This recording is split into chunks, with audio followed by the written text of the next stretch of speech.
All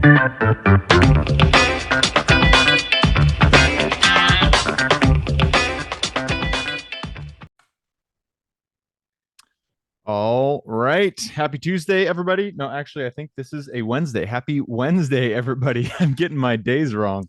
I hope you guys are having an absolutely fantastic day. This is going to be a good episode because we got Ruben Greth with us from Capital Raisers Show and Legacy Acquisitions.com. Ruben has a ton of experience from multifamily syndications to development to raising capital, you name it, he's done it. So we got a lot to cover today. Ruben, thank you very much for hopping on the show. Sweet, Gabe. I'm really excited to be here. Right on. I told you before we got on here, we like stories. So take us to the beginning of yours. How'd you get started in real estate?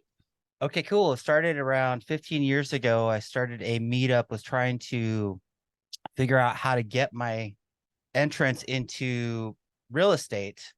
And I met this dude he showed up in Phoenix with a bankruptcy and was buying a bunch of fourplexes. So I followed him around to his projects, took videos of him, asked him, how he acquired them, how he's going to resident occupy them and get them back on the market and make a bunch of money real quick. This is back during 2009 and 10 during the fire sale. So we were essentially buying fourplexes for like $80,000. And through these videos that I was posting on YouTube and a variety of social platforms, we had some traction and people were reaching out to us, and we ended up raising about $600,000. And that was my entrance into capital raising and small multifamilies.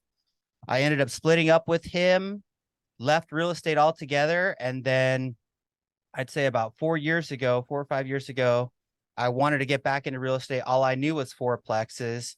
So I started interviewing these syndicators and was asking questions like, hey, how do I build a team out? How do I get into this? And some of the responses were like, well, what do you care? And I was like, well, I used to raise capital.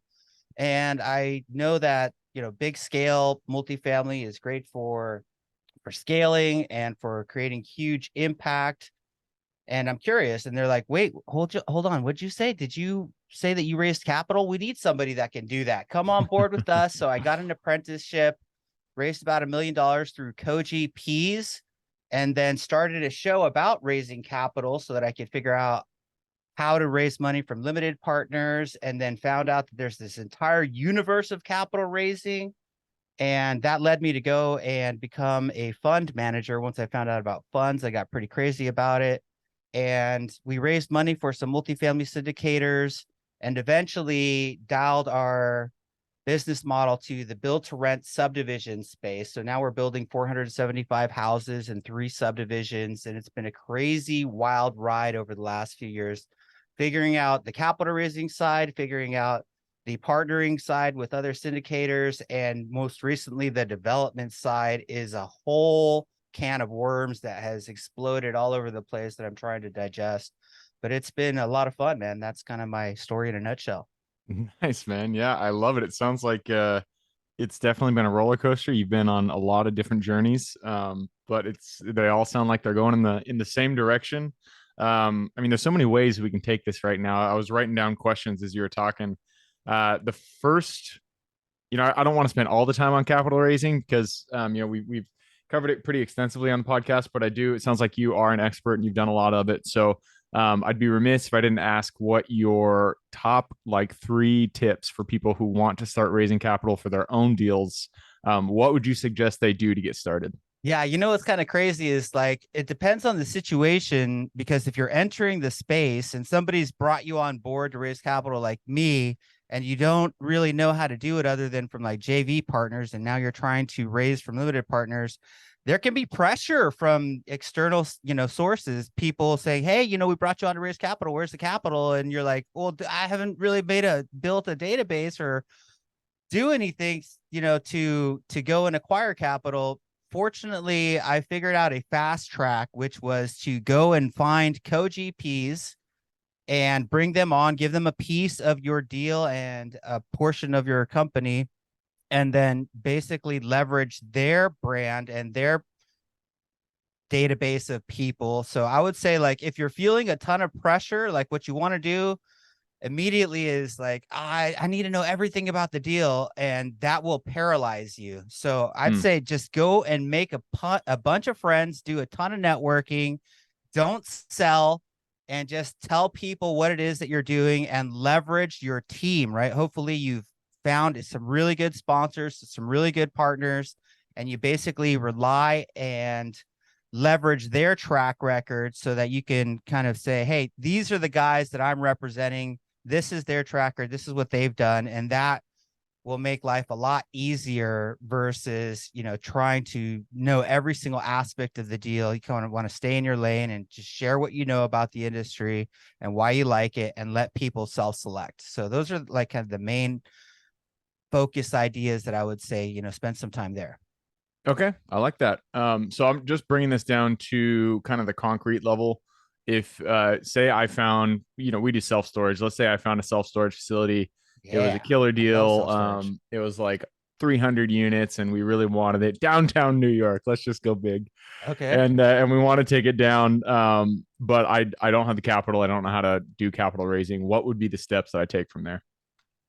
So if you were doing that particular situation, you want to start building a presence online and educating and nurturing. So a ton of networking, a ton of social media, a lot of posting about what you're doing, and then generate conversations is where I would start. Yep. Yeah, and this is why I say, if you have an inkling, if you have some kind of interest in podcasting, I always suggest people get, Mm-hmm. just follow that interest, because it is a great way to create an online presence. It's a great way to create kind of a brand around what you're doing. And it's super easy because you get to have awesome conversations with people like Ruben, and you get to get educated on all the topics that you don't know about. So, and another benefit obviously is capital. When you have this brand behind you, you can leverage it to raise capital for your deals. Yeah, a interview-based thought leadership platform is what Joe Fairless goes into on the capital raising section of his book, The Best Ever Apartment Syndication Book. If you open it up, that's the first thing he says to do. And that's what he did to build like a multi-billion dollar assets under management business. There you go. All right. Next question that I had was literally, this might be a newbie question, but what does a manager actually do? So they manage their own security, is essentially what they do, which can be dangerous, especially if you're taking people and putting them into multiple securities, because you can kind of cross the threshold of looking like an investment advisor. And if you're not licensed for that, you can get into hot water. So you got to be very careful. But a fund manager manages their own database of people, their own investors, and their own security. And then a lot of times through a fund to fund model will select and vet sponsors and take money that they've raised and put the limited partners into multiple deals. So a lot of times syndication attorneys will say, hey, you want to raise for multiple deals, not one deal if you're raising funds, because the whole purpose of a fund is to mitigate your risk and diversify amongst multiple markets, multiple sponsors, multiple deals versus just one deal. But there's a lot of people out in the industry that are creating a fund just to raise for one deal, and that can be very dangerous too. So I'd be very careful and remiss if I didn't say go talk to a syndication attorney about that. But a security essentially is like a Coca-Cola stock, except you apply for a regulation or an exemption, better said, that allows you to raise capital without being regulated the same way a stock company would. So talk to your lawyer about that kind of stuff. You always got to put the disclaimer there. I like it. All right, now let's talk about build to rent. That is something that is, development is something that's been on my It's mind, wild. and build to rent is something that's super interesting, for a number of reasons. But first, how did you get into it, and then how do you? Well, let's just start there because we can go into a number of questions. So, how'd you get into build to rent? Yeah. So some of the questions might be, like what market, why did you select it? We actually have a very easy answer to it. Our builders and our friends that do and are very good at that, they live in Lafayette. So Ah, they are investing in a great place because land is cheap. The cities are in pro growth. They want to provide housing for the citizens of Lafayette and those counties over there in Louisiana. So that's why we like it. But I got into it essentially because I have some friends that had built about 200 houses. And one dude was really good at building houses, and his best friend from high school had, I think, acquired or helped institutions acquire about $750 million worth of land. So he's very good at being a landscape architect and finding and acquiring those kind of pieces of land and working with cities. So between the two of those guys, they got together, built a syndication company, but had a problem raising capital. So they came to us and said, "Hey, take a look at this business model. Would you be interested in partnering with us?" And since we're not builders ourselves, we stay in our lane as equity providers. We let them do the building and the acquiring and the dealing with the city, and then we focus on marketing, managing either a fund or syndication, and then raising the equity and doing some property management and bringing some additional team members to the party. But we let them do what they are very good at, because I'm not the one that's going to be able to answer what brand of windows we put in or how thick the insulation is and stuff like that, right? So once again, we stay in our lane. We don't have to know everything. If somebody has questions about what's the brand of the tile that we use on the roof, I put them in contact with our builders. So why did you choose the build to rent versus build to sell model? Oh, dude, build to sell is struggling right now with. So there's a lockdown on house buying right now because all the people that have a great house are probably locked into like a 3% interest rate. So they don't Mm. want to sell. And then all the buyers, they're like, the interest rates are too insane. I can't get the same bang for my buck as I could 18 months ago. I'm going to wait for rates to come down. So like the buyers don't want to buy and the sellers don't want to sell. And yet a lot of people want to live in houses. So build to rent is a great solution for providing housing, not necessarily to help the economy buy houses. But if you want to live in a house with nobody above you, below you, to the left of you, to the right of you, like in an apartment complex with a tiny little patio that's your backyard, build to rent, or essentially if you're a resident, living in a house is a much better option, especially if it's similar in price point to an apartment. So that's some of the base reasons why we like build to rent. It's providing a opportunity for renters to get a home experience without actually owning a home. And then, of course, they end up staying a lot longer than apartment residents because they like having a backyard and a doggy door and whatnot.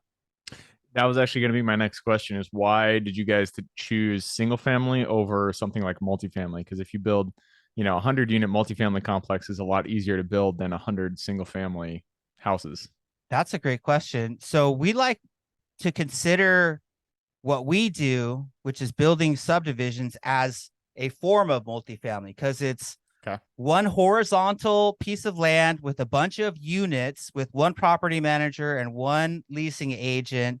They're all in one place, and you manage them exactly like you would manage a multifamily apartment complex. So you build it, you rent it, you stabilize it, and then you sell the entire subdivision to an institution as one commercial real estate asset that is valuated the same way a multifamily is, in the sense that it's based off of the net operating income. So when you compare build to rent versus multifamily, even though they're almost the same kind of model, except they got individual backyards and they're not attached, they're detached.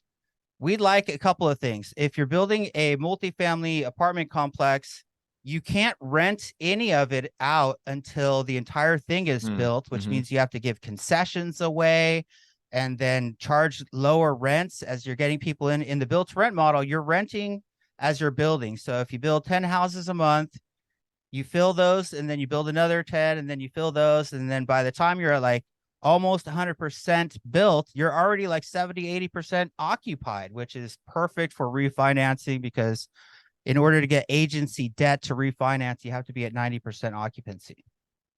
Interesting. So you guys, the model that you guys are operating under is it's build to rent, but you're with the intention of selling the entire portfolio once it's Yeah. completed and stabilized. Could you imagine if I built like a 200 housing subdivision and then had to go to escrow and sell each individual house? Right. That would be like brain damage. That'd be a That's lot of like fun. so many transactions. So yeah, we have the option to sell them either as single investments or individual houses, or package them in like groups of 10. But our intention and our business model revolves around the idea is like, let's build these, let's stabilize them, and let's sell the entire subdivision off to an institutional buyer that wants to have all of these brand new little assets all in one place with one property manager. Yep. So that's some of the things that we like. Makes sense. So I know, your guys' lane is equity. You guys are raising capital. That's what you're good at. That's what you're focused on.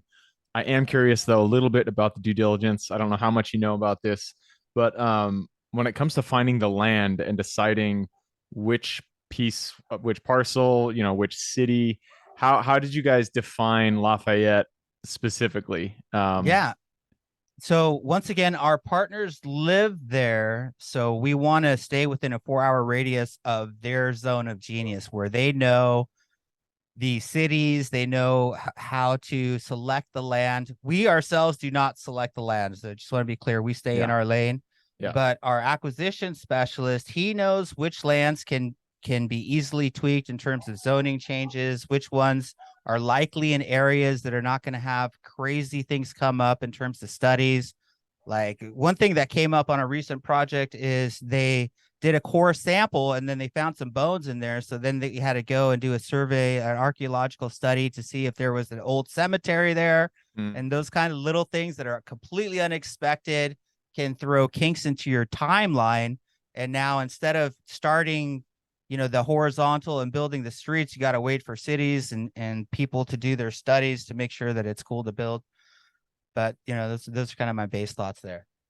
yeah, yeah. That makes sense. We were talking before we got on the podcast. Sometimes we get land coming through our pipeline, and we've thought about going through the entitlement process, but it's just like there's so much you need to know in terms of um, the many things that can pop up to kind of throw a wrench in the Yeah. process. So we end up Listen, just wholesaling all that stuff. check this out. Build to rent is extremely different depending on where you're doing it, whether you're doing it in Portland or Phoenix or Atlanta or Dallas or the Southeast or Florida. Those are completely different business models, even if you're doing the exact same thing, right? Because land is much more expensive in other places. The appreciation that's happening in different markets is completely different from each other. So definitely, as you're getting into, if you want to get into build to rent, you want to partner with somebody who's very good at building. I think we mentioned this before the show. Instead of trying to learn how to build your houses by yourself or getting a mentor to teach you how to build houses, like go and partner with somebody that's already built houses. I would say the same thing for a fund manager. Instead of launching a fund and having a lot of investors say, like, how many of these funds have you done? And the answer is zero. And then you have that objection. Like go partner with a fund manager, partner with somebody who's already done what you want to do when you're scaling into multifamily or self-storage. Partner with somebody who's already done self-storage versus like, oh, I'm just going to go find a self-storage and take it down. That causes a lot of headaches, right? So that's the idea is you leverage the titans that have come before you and stand on their shoulders and ride their coattails. Yep, exactly. Yeah, I 100% agree, especially if you're new to any type of asset, partnering on a deal or even just investing in somebody else's deal to see how they run it is an awesome way to get that experience. I mean, if you really do want to be the GP on a development project, by all means, go for it. I think I love the idea of partnering with somebody first, investing in somebody's deal, so you understand kind of how it works. It's a really easy way to kind of get a crash course, an educational crash course, before you actually make mistakes yourself. Yeah, especially in development, it's crazy the things that you have to learn, like everything from working with the city to the government. And then now you're talking about like everything from like grading the dirt to making sure that the sewers are connected or building your own sewer in some cases or sewage plant. And then all of the electric utilities and water, etc. It's just like it's a crazy ride trying to figure it out and teach it to people as you're kind of growing. So be careful with that. Yeah, for sure. So it sounds like most of what you guys focus on is in the kind of the residential space, so single family, well, even multifamily. Do you guys do any other asset classes, or do you raise capital or purchase any other asset classes, or is it just those? Well, I'll speak for myself. I love multiple asset classes. I like self-storage quite a bit. If I wasn't doing build to rent, I'd probably doing that. I think those are the two hottest syndication, commercial real estate syndication trends. That and possibly like medical office, triple net lease buildings and short-term rentals are pretty hot right now, but those, markets can change and cities can say, hey, like you're not allowed to do Airbnb in the county lines anymore. So that's kind of a little bit scary, but we see build to rent right now as a very sexy model because there's such a huge shortage of houses all across the country and people can't afford to buy. So if they want to have a home experience, we're going to get residents that stay there for a long time. But we've raised capital for some multifamily partners, including like Matt Faircloth, Abel Pacheco down in San Antonio, and Emma Powell in Austin on a deal, and a couple others. Right now, we're definitely very, head over heels in love with the build to rent subdivision syndication space. But yeah, in the future, I think we'll probably either select new markets or include some different assets. Once again, I really love self storage. I'd like to partner up with some self storage guys and possibly some really good syndicators that I've met along the way that are in the multifamily value add space in certain markets. Cool. I love it. All right. Well, with that, I am going to move us to the quick question round. Are you ready? Let's roll. Let's do it. Starts with books or any form of education. Give me two recommendations, one for general life wisdom and one for real estate or business. So the book that comes to mind is one that I'm really in love with. A lot of people have heard of Napoleon Hill and his book Think and Grow Rich, but they may not know that he's written like 17 or 18 books. One of them is called How to Own Your Own Mind, which is definitely very powerful for setting yourself up for success as a business owner and in life in general. So I'd highly recommend checking that book out. It's not that similar to Think and Grow Rich. And then on the education side, the Family Office Club, I'm kind of biased because they're sponsors of my Capital Raiser show, but like find a, hopefully relatively inexpensive version of mentorship that's like in the 10 to 15,000 range. Cause there's a lot of guys that'll charge you like 50 grand and they're probably worth it. But if you're like, hey, I need to get into syndication and I don't know if I have an extra 50 grand laying around to educate myself, like Jake and Gino, I'm going to their conference. I'm not associated to them, but I love that they have 1,000 people in the room and they teach multifamily, and it's a great place to find all levels of investors, everything from newbies to like full blown, very well known syndicators. So Jake and Gino on the education side, let's go with that. And then How to Own Your Own Mind by Napoleon Hill on the personal development side. Nice. I actually have not heard of that book, the Napoleon Hill one. I feel like I've heard of all his books, but that's a new one for me. Yeah, it came I'll out have in to. 2018. Oh, You know really? what's cool? It runs like a podcast where Napoleon Hill is the podcaster and he's interviewing Andrew Carnegie on like how he became successful. It totally sounds like you're reading a podcast as you're checking that book out. It's very powerful. That's pretty cool. I'll have to check it out. And yeah, maybe I'll see you at the Multifamily Mastery 6 is what you're talking about, right? Yeah. Yeah, I Shout out to might Jake see and you there. Gino. All right, next question is for your younger self. So let's go back to the Ruben who had zero experience in real estate. He was just getting started out. So go to him, look him in the eye, give him one piece of advice moving forward. Yeah, like once you do your first couple of deals, it doesn't mean that you have arrived, right? So a lot of people think that like, oh, once they've gotten their first deal, that like automatically things are going to be so much easier along the way. But I'd go back to him and say, like, dude, stay humble and realize that the world and the universe is going to throw you a lot of twists and turns, and to be patient and stick with it and be resilient and continue to grind no matter what. Yeah, that is so true. Doesn't matter how big, how many deals you get done, how much experience you have. There's always new things to learn, and so that's staying humble is a good piece of advice. All right, next question is for your business. The first three positions you hire form the foundation of your business. So, what were they for you, and would you do it differently if you did it again today? That's a hard question. So virtual assistant, number one. Number two, a lot of syndicators don't contemplate. They're like, hey, I'm going to scale and become a GP. What they don't contemplate is like, hey, I'm going to have to manage employees. I'm going to have to manage co-GPs. I'm going to have to manage people under me. If you've never managed people, it's kind of trippy. It's kind of hard. Like when you want to go and vacation and people are looking up to you, like, how do we raise capital? What do we do next? Like this thing's falling apart and you have to be there. You don't have the opportunity to just kind of, blaze out. I would say, a COO, somebody that helps align the vision of the team that keeps everybody flowing in the same direction is a really important hire. And then a marketing person that can help you scale, because capital raising is much more than you would think on the surface. You need some really good, strong social media presence. And if you're not willing or have the time to be on there every day, you need some help there. Yep, for sure. So, VA, COO, and some type of marketing assistant. Love it. Yeah. All right.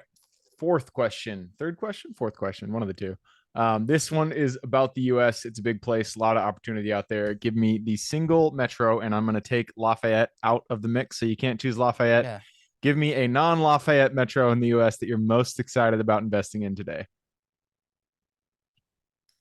Today, I would say it'd be very tight between Dallas and Phoenix, but because Phoenix has a greater appreciation, but Dallas has a lot more syndicators that live in town that are experts at what they do. I'd probably go with Dallas. There you go. Yeah, Dallas is one of my favorite metros too. In fact, we're doing like 2 deals out there right now. I really like that area. Here's what I heard about Dallas is that like in 2100, it's going to be the biggest city in the country, bigger than New York and Chicago and Los Angeles. I don't know if that's true, but I can imagine based off of the growth and like all the new.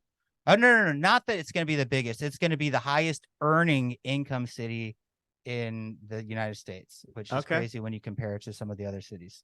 Yeah, that is interesting. I would believe the highest population because all they got is land out there. They can keep growing as much as they want. All right, next question is about finding deals. So we will talk about how are we going to phrase this for you? You do capital. So let's say answer this two ways. What is your favorite way to find new GPs, and what's your favorite way to find limited partners? So you could use the same answer for both, which is podcasting. So when you're interviewing a bunch of syndicators, I ask them like spiritual questions, like to see if they're spiritual or not. A lot of times it catches them off guard, but based off of how they answer that, it's already telling me like if I want to do business with them. But then you want to look at their track record, and their communication infrastructure is a huge thing because they can be great at finding and acquiring and getting returns on deals. But if they're not answering the phone or communicating or have a good communication infrastructure in place, it's going to make for a very poor experience and a loss of retention in terms of investors. So I would say that, but I'll kind of change my answer. Podcasting is great, but omnipresence in social media platforms, meetups, networking, conferences, being on stage, all of those things are multiple touch points that people, if you have a great lead magnet, like a written book or something like that, all of those are great for having your name out in the market in different places and giving limited partners touch points so that they can see that you're in a lot of places and are not going anywhere. Nice. I like it. And that's interesting that you said you asked spiritual questions. Give me an example of something like that you asked. So one of my favorite questions is, have you ever experienced a miracle or experienced a life-threatening situation or a near-death experience is the way I phrase it. So some people are just like, no, I've never experienced a miracle and I've never had a near-death experience. And really what the answer that I'm looking for is life itself is a miracle, right? Like the fact that we are floating around on a little blue bubble and mostly empty space, experiencing consciousness is like a 1 in a billion chance, if not, like crazier odds. But the way that you approach life, and if you're grateful and you feel like you're in a state of awe, I think is a very powerful answer that I'm constantly looking for from speakers versus like, nah, look, I'm not spiritual. I don't care what spiritual, religious background you have, but I do believe you have to rely on a higher power than yourself. Yeah. I think it was Einstein that said either everything is amazing or nothing is amazing. And Yeah, I I think the really way that like, he phrased it is like one of the most important questions you could ever ask. This is Albert Einstein, is whether you see the universe as a friendly or hostile place. yeah. And it's all comes down to your perspective. Love that. All right, I'm going to move us on though to the next question, and this is about mentors. We've already talked about the importance of mentors, so let's talk about your life. None of us are islands; we all stand on the shoulders of giants. So, who is one mentor who has contributed significantly to your career today? Let's go back to my very first fourplex multifamily partner, even though like we split up, like he got me in the game. So I got to give him props for, talking to me and my audience about simple concepts that like are right from the Rich Dad Poor Dad book. Like, don't buy a car unless you buy an asset that can pay for your car. Right. So just very easy, simple concepts that people can resonate with. Like, don't buy liabilities, buy assets that can pay for your liabilities. He was a great mentor that I still kind of look up to and am very grateful for the fact that he taught me the game of multifamily and capital raising. Well, he didn't teach me the capital raising side, but definitely the multifamily and acquisition side of things. Nice. Yeah, I mean, Oh, even if his name is Ivan Navarrete. I should have mentioned his name. Ivan, and I'm not going to try to repeat that last name because I think I'd butcher it. But thank you for Ivan for helping Ruben get to where he is today. And yeah, even if people don't stay in your life the entire time, if they help you even one step forward, it's something to be grateful for. So love to hear that. That leads us to the last question. This is for the listeners. I'm sure people want to reach out, get in contact with you, learn about what you're raising capital for, maybe learn how to raise capital. What is the best way for them to reach out and get in contact with you? Yeah, if they just want to hang out and network, LinkedIn is a great option. If they are interested on the capital raising side, tune into the show, capitalraisershow.com. And if they're interested in build to rent or co-GP opportunities in that development space, they can find us at legacyacquisitions.com.